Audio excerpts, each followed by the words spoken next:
May I still thy goodness prove, while the hope of Hebrews chapter 13 and verse number 16 says, "But to communicate, or to do good and to communicate, forget not.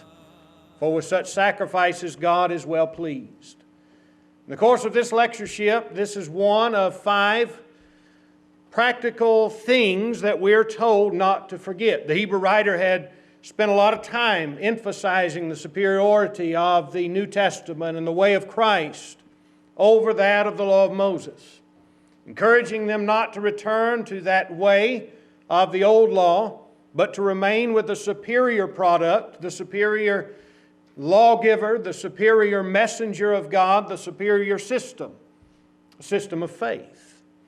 And so as you come to the end of chapter 10 and he begins to tell them that the just live by faith, and then into chapter 11 he is going to describe that faith, what you have in these 5 lessons that we've looked at and 2 more to look at is the portrait of that life of faith, various applications of that faith in our life. This being one of them. What we want to do to begin with is focus on the definitions of these terms. 3 of them in particular, that of forgetting, then that of good, and then that of communicate. We want to know exactly what we're talking about. What is it that he is telling us not to forget? By extension then, or by application, he's telling us to engage in. The word forget comes from a Greek word that has a meaning of losing out of mind. And really the idea is neglecting. The idea that we would let it escape from our memory. Nobody here has ever done that. No one here has ever allowed anything to escape from their mind. And I know particularly that none of you men that are married have ever had anything escape or be lost from your mind. But then we look at that by extension, the implication of that word is neglecting. That we would neglect to do this which is enjoined upon us. To just leave it off. To forget about it, to not be worried about it. And yet we're under obligation from the negative standpoint. Don't forget these things. The emphasis is we need to be all the more concerned about remembering the obligation that the Hebrew writer is now enjoining upon us. But what is that obligation? What does it mean to do good? And what does it mean to communicate? If you were to take 10 average people off the street and say, what is good? What does it mean to do good? You'd probably get 10 different answers. But we're not concerned about what 10 people off the street have to say about doing good. What we're concerned about is what God said good is. The particular word regarding good here is very literally the idea of well-doing, or the idea of beneficence. Beneficence is the idea of benefiting others. We're looking at a life that is going to produce benefit to those around us. You might look in Luke chapter 7 on some occasion in the 10 verses that begin that chapter. We're not going to read that section, but you read about a centurion there. That centurion, he has a servant that's sick, and so when Jesus comes into that area, the people of that area come to Jesus and tell him about this centurion who has the sick servant. And they begin to endear him to Jesus' knowledge by saying he loves our nation. What's the evidence that he loves the nation? Well, he's built us a synagogue.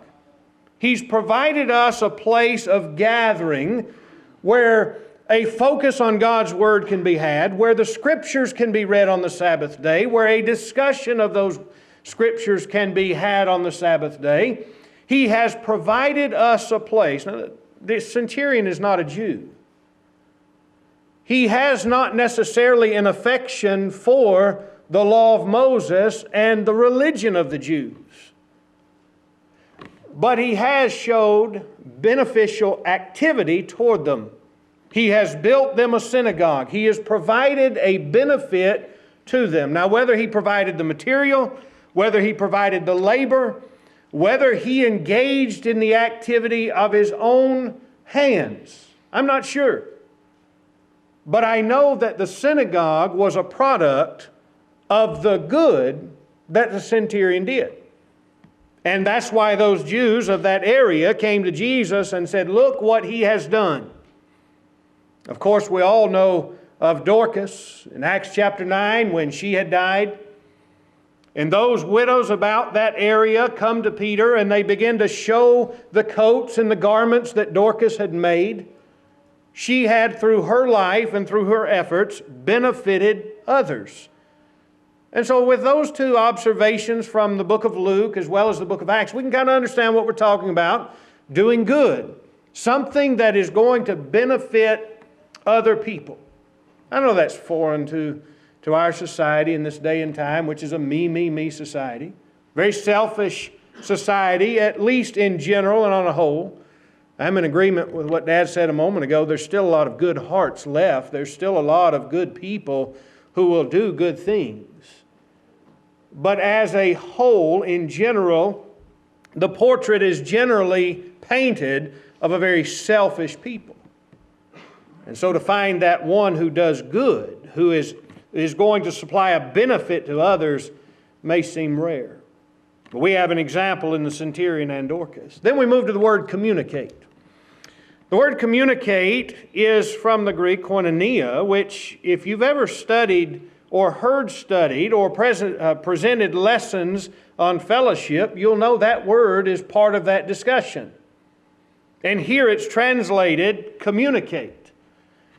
The idea of communicate here, as you'll note in your book, is a benefaction that's jointly contributed. It's something that is engaged in by a group of people. We might note here that in doing good and communicating, we have both the individual and the collective under consideration. So the Hebrew Christians are being told, don't forget to, as individuals, be of benefit to those around you. Don't forget to be beneficial to the lives of the individuals that are living in and amongst you, or maybe even abroad from you. But then you Hebrew Christians collectively, what you do together. You might note in Romans chapter 15 and verse 26, the word is translated contribution. And Paul is regarding those in Macedonia and Achaia who had supplied a contribution. Of that same group of people, in 2 Corinthians 8 and verse number 4, the term fellowship is used. In chapter 9 and verse 13 of 2 Corinthians, it's the word distribution. It's all the same in the Greek, but the idea that is presented in the work that the Macedonians did goes back to this idea of communicating.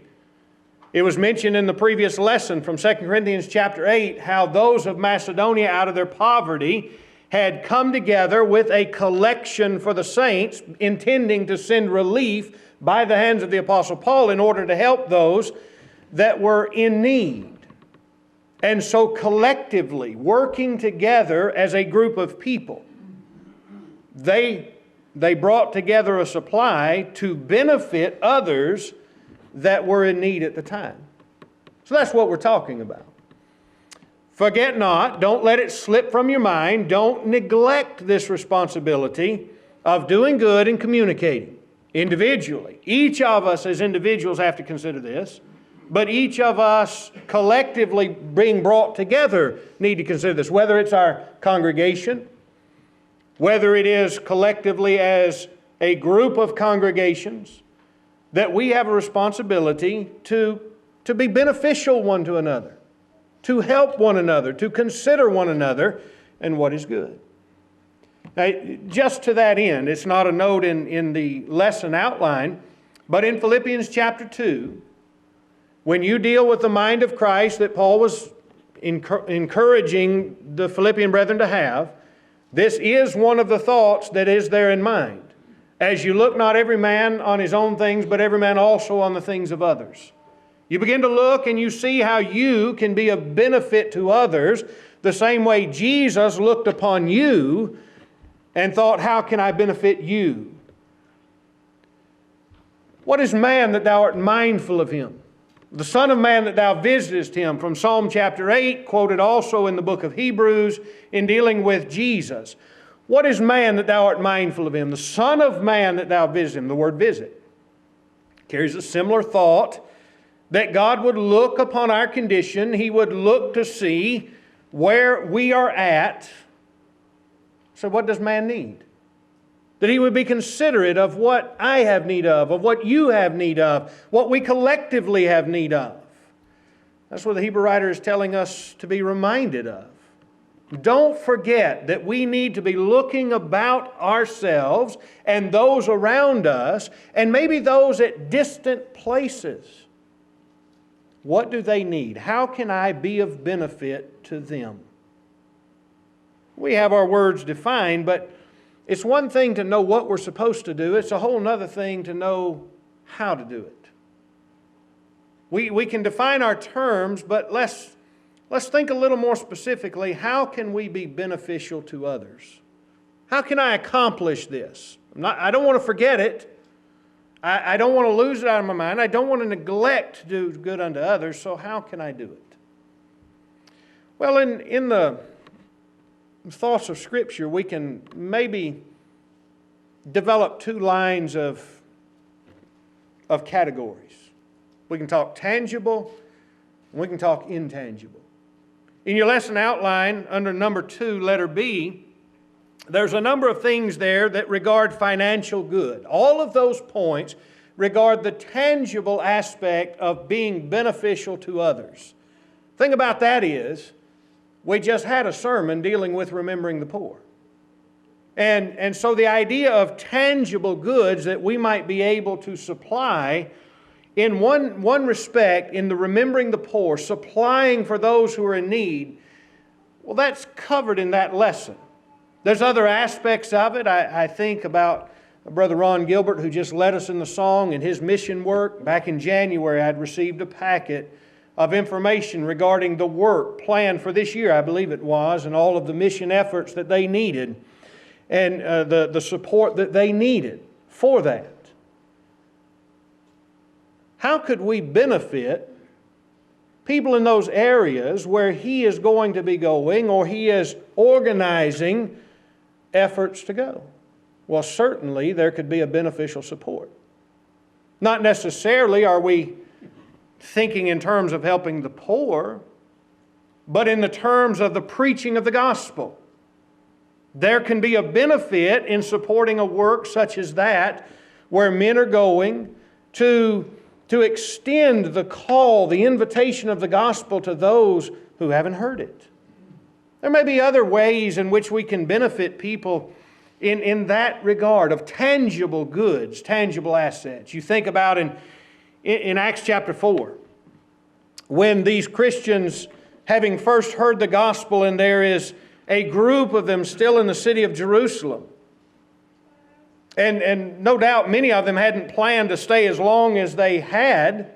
They had made provision for a certain duration of time for the Feast of Pentecost. But then they obeyed the gospel, and there is a remaining in Jerusalem. There's also other things that come along. But there was a need. There were disciples who had need. And there was a man, Barnabas. He had a piece of land. That's a tangible asset that he had. Well, he sold it. He took the price of that land, having received it from the proceeds of the sale. He laid that money at the apostles' feet. He presented it unto those apostles so that it might be distributed in a way that would benefit others. Now, we have many other examples we could look at in the Bible regarding that. We also have words like Paul would say in 1 Timothy chapter 5 and verse 8, that he that doesn't take care of his own, he's worse than an infidel, and he's denied the faith. Tangible assets. We could look to that aspect of doing good and communicating, and certainly it's necessary. But in the rest of the time this morning, I want to focus on some intangible good. I want to focus primarily in the book of Hebrews itself. There's a lot said between the end of chapter 10 and the end of chapter 13 that really presents opportunities to be doing good, to be communicating, whether individually we're involved in benefiting our fellow man, in particular our fellow Christians, or whether it be collectively what we can do to provide opportunity or benefit. Don't you think it's been a benefit to be here this week? Certainly there is a good that has been done. There has been a communication that has taken place even this week as we've been able to feast on these lessons. Someone sent me a text late last night and asked how the lectureship was going. Have I missed anything? And I said, yes, sir. I said, you've missed a great feast. And there's some speakers that I hadn't heard before, and they brought a lot to the table. What a feast, what a benefit. Can we put it in tangible terms? Not really. Chapter 12 of the book of Hebrews, just to begin a few. We can't deal with everything Hebrews chapter 10 and 11 and 12 and 13 has to say, but just to mention a few. And verse number 12 of Hebrews chapter 12 says, wherefore lift up the hands which hang down and the feeble knees. We can talk about some good that can be done, whether individually or collectively. Paul, or the Hebrew writer, I believe it to be Paul, so if I keep referring to Paul as writing this, you'll know why. He had begun chapter 12 with the idea of life as a race. You lay aside every weight and the sin that doth easily beset, and you run with patience the race that is set before you. At the end of verse number 11, he had used the term exercise, the idea of training, of preparing. So we've kind of come back to that motif of life as a race. And he says, because of this, because of the nature of the life of faith that we live, wherefore, building off of what he has just said, lift up the hands which hang down and the feeble knees. Have you ever run a race? Or not necessarily a race. Maybe you have participated in other athletic competition of some sort. When I was in high school, 20 plus years ago now, I had a basketball coach that loved to make us run. We couldn't practice till a set day. He couldn't get us in the gym with a basketball in our hands till about the 1st of November. But he had us from day one of school, early August. And he had a 3-mile obstacle course set up. And it wasn't in the panhandle of Florida. It was in West Tennessee. Yeah, there's some hills up there. And not only that, he would then make those of us who played on the inside, in the post, wear these, they were great, 40-pound weight vests. And then run 3 miles. You know, by the end of the day, I'm about like that. You get tired. You get weary. Not long ago, as my younger daughter was playing basketball, they got some of the young men on the high school team to referee those games. And I forgot 2 things. I forgot that it's been 20 plus years since I actively participated in basketball. And then I also forgot that just because I am a shape does not mean I'm in shape. And I challenged 2 of those high school boys to a basketball game. It wasn't pretty, Dealin. Wasn't pretty. I was sucking wind. Sometimes life's that way. Sometimes in the running of the Christian race, because of the obstacles along the course, because of that which comes upon us, we're grabbing our knees. We're winded. We're out of breath. Fortunately, we're not all there at the same time. And so when my brethren are out of breath, when their legs are weary because of the obstacles that have been on their way in this race that is set before us, I'm able to pick them up. Maybe even carry them on my back if necessary. And vice versa. The idea that we can become weary, that we can become weak because of the burdens that we have to bear. Galatians 6:2 talked about bearing one another's burdens. That weight that is more at the moment than we can handle ourselves, we have good brethren who can help us if we don't forget, if we don't neglect. Sometimes, though, we forget. Sometimes we neglect. Sometimes we think, well, somebody else can do that. But Hebrews chapter 12 and verse 12 wasn't speaking to just a few, Wasn't just talking to the preacher or the elders or the Bible class teachers. Wasn't just talking to some of the number, but to the whole group. Each individual and collectively, where we would help one another along life's way. Verse number 13, he says, make straight paths for your feet, lest that which is lame be turned out of the way, but rather let it be healed. What can I do to be a benefit to you? What can you do to be a benefit to me or to each other? Well, the idea there of making straight paths for your feet is the idea of making their course a little easier to run. You know, in riding horses from time to time, I'm going to come back to that thought in just a minute too. The idea of riding horses, sometimes in riding where we have, there'll be a hole along the way. And whoever finds that hole first, maybe just by observing or maybe because their horse stepped in it, will let others know there's a hole here. Be careful. Look out. So that it can be adjusted, so we can go around it, so we're not impeded by it.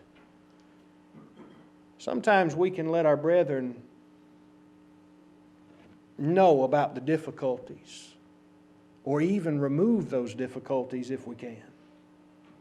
If we can make their way easier, maybe it's praying with them.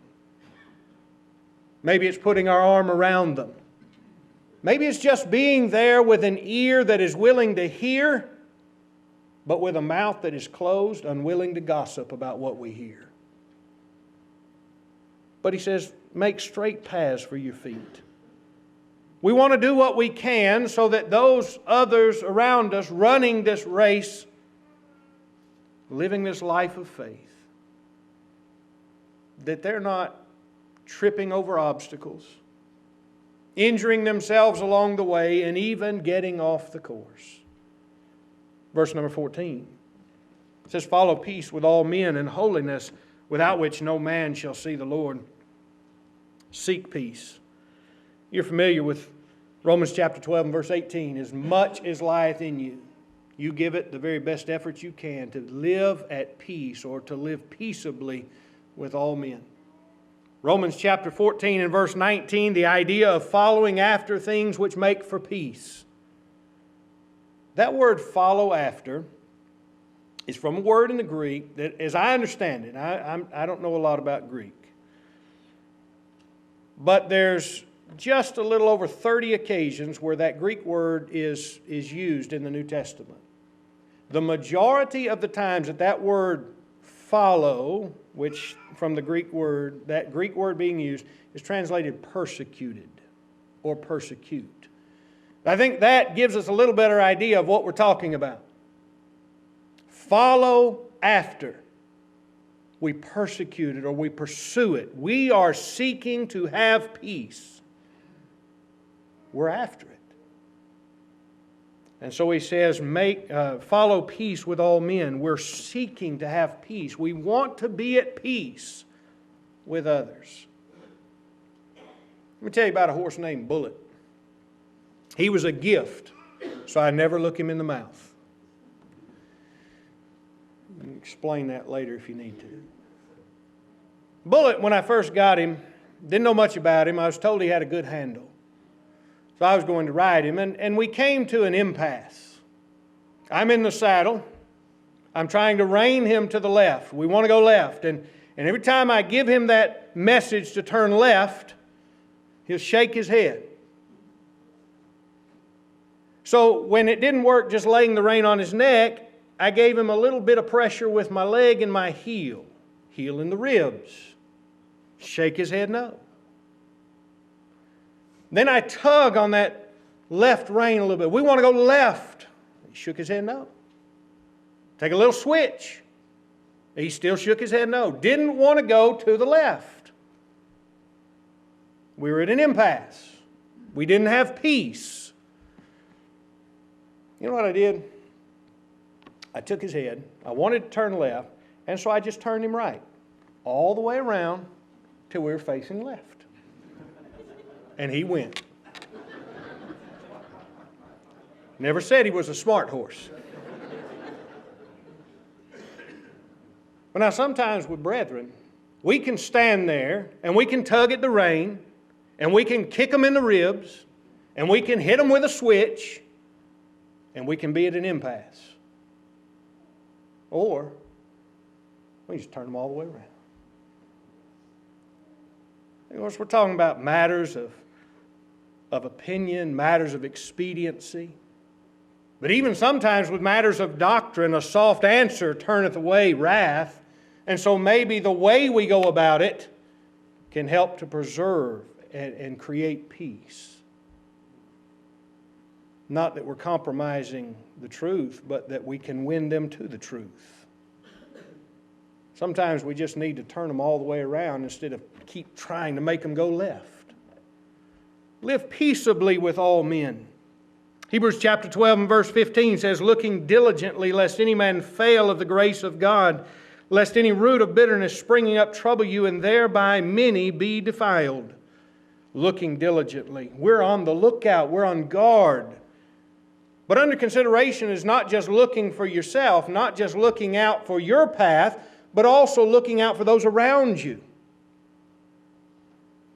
We may have brethren who are struggling in their faith, struggling in their faithfulness, and we're concerned about that. We're looking out for that. We want to steer them correctly, bring them out of that way, lest that root of bitterness spring up and not just trouble them, but trouble the whole bunch.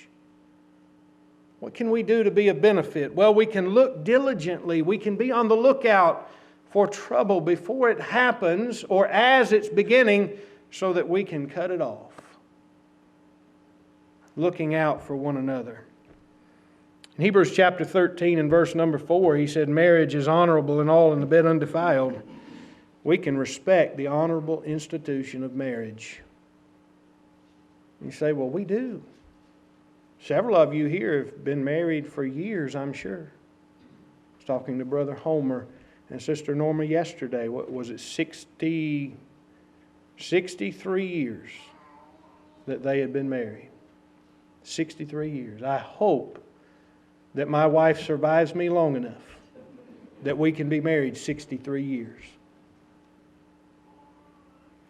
Some people have well respected the honorable institution of marriage. But let's think about this as well. I need to respect your honorable state of marriage. I don't want to in any way create a wedge that is driven between you and your spouse. And I hear some people talk sometimes about marriages when their spouses aren't around, and I'll hear even some of those that are supposed to be Christian brethren honoring the state of marriage, giving advice that is more detrimental to the marriage than it is helpful to the marriage. I don't think that's a benefit to our fellow Christians or to those around us. The Hebrew writer said marriage is honorable in all, and we need to treat it that way. He says in chapter 13 and verse 5, to let your conversation be without covetousness. Covetousness impedes our dependence upon God. It keeps us from being able to trust our Heavenly Father because it turns our attention to the worldly goods, to things of this life, as though we trust in them. And anytime you turn away your trust from the Lord and you turn your trust to yourself, it's going to create problems between you and other people. And selfishness is never going to benefit anybody but you. And that's using the term benefit loosely because selfishness ultimately doesn't benefit you either. But live without covetousness.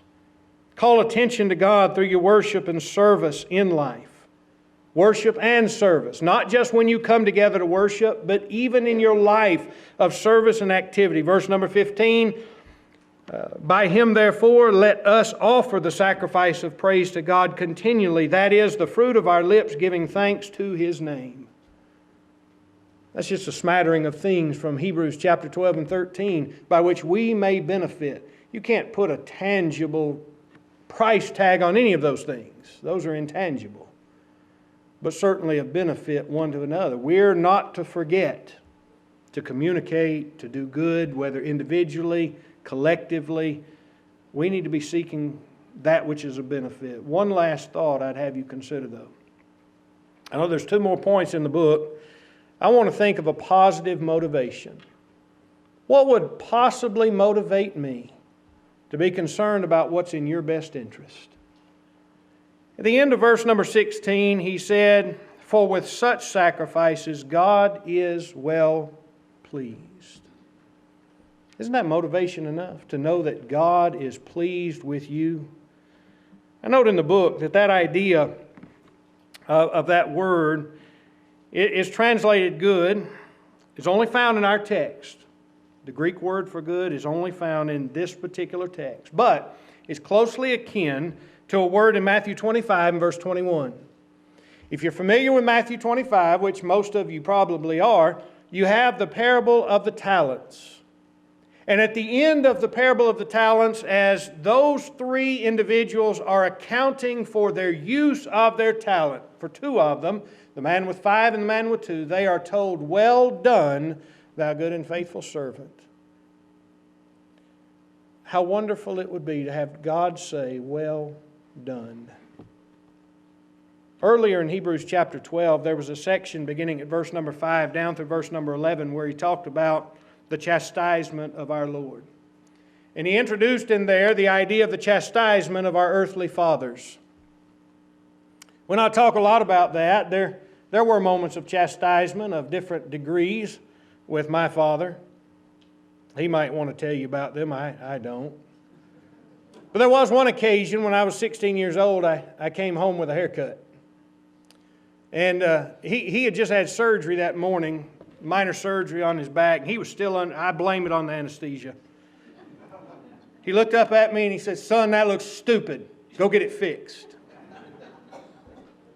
I don't know what the problem was. It was shaved on the side just like his. It was parted in the middle just like his. It just must have been more on top. In hindsight, it probably made me look like a mushroom, so it needed to be cut. There were moments of chastisement. Do you know what the best words that I've ever heard from my father are? "Son, I'm proud of you." Just out of that chastisement and other things, the respect that is generated, the love, the honor that is supposed to be there, to hear him say, "Son, I'm proud of you." Those are more important words to me than any others he's ever said, because they go along with so many other words that he already said. In the instruction of life, the nurturing and admonition of the Lord in which he reared me. Now, if it means that much to us to have our fathers of the flesh to be able to say, "Son, I'm proud of you," how much more should it mean to us as the spiritual sons of God, having gained the adoption to be called His sons, to hear Him say, "Well done, son, well done." What more motivation should we need than to be desirous to hear God say, "Son, well done"? Benefit to us, benefit to our fellow Christians when we all remember, when we don't forget to do good, to communicate. Bottom line, we just need to seek opportunities to be beneficial to those about us, always considering how it is that you and I may be able to help the other person, rather than being so concerned about how can the other person help me, so that God can say to us, "Well done, thou good and faithful servant. Thou hast been faithful over few things, I will make thee ruler over many things. Enter into the joy of the Lord." You cannot be a good servant if you're not doing good. Thank you.